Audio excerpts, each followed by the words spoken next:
Hi everyone, I'm just going to show you a quick demonstration on the online learning tool Quizlet. Down on the main screen here we can see two options. One is my own, one's by another student. So if you go up to the search bar, I'm going to type in a very generic question, which is maths. It'll automatically come up with all the students' work and notes automatically ordered from most popular to least.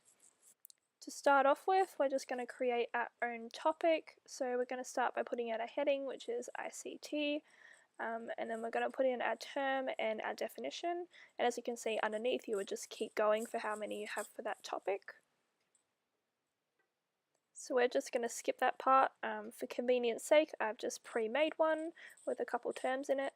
Once we bring up this page, you can see there's 7 different types of learning right here. We're going to start by going into the flashcard section. And it's just a digital version of flashcards. It has the definition and the terminology, and you just flip back and forth to learn it. Next, we're just going to jump into the learn section. It's just multiple choice answers to each question. I've got 6 in my ICT subject, so we're just going to go through those really quickly. Once you've completed them all, it'll say that you are familiar with the topic in the middle there. And when you say to continue, it requires you to master each topic. So to master them, it then asks you the same questions, but instead of multiple choice, you then have to write it out yourself.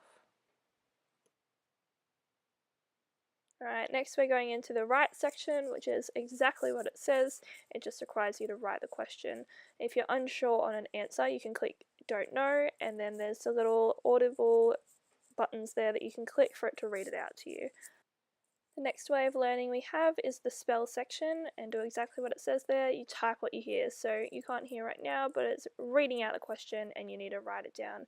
You can click the little sound button again to rehear it if that's what you need.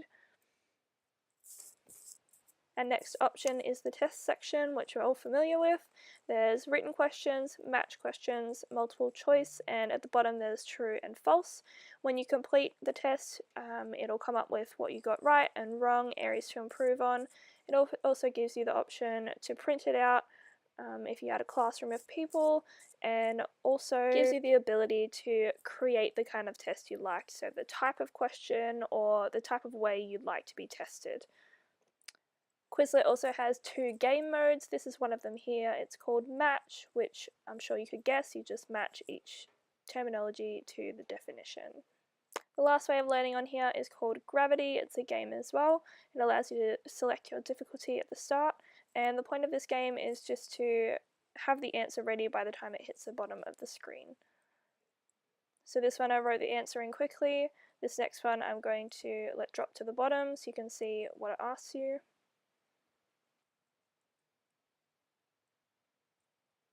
So there you can see the correct answer has come up. It'll get you to write it in so you're learning through repetition. Lastly, we're back on the home screen now, and I just wanted to show you that as you go through these, it'll come up with the questions that you always get right and the ones that you need to practice because you miss sometimes, or if there's ones that you miss constantly, that'll be in red for you to learn. And just up the top here, you can also print, export, embed, and customize your Quizlet. It also gives you the opportunity to add it to a class. If you had a classroom, all your students could get involved and share their notes around. You can also share it with people through whatever media you'd like to. And yeah, that was a super quick rundown of the online studying tool Quizlet.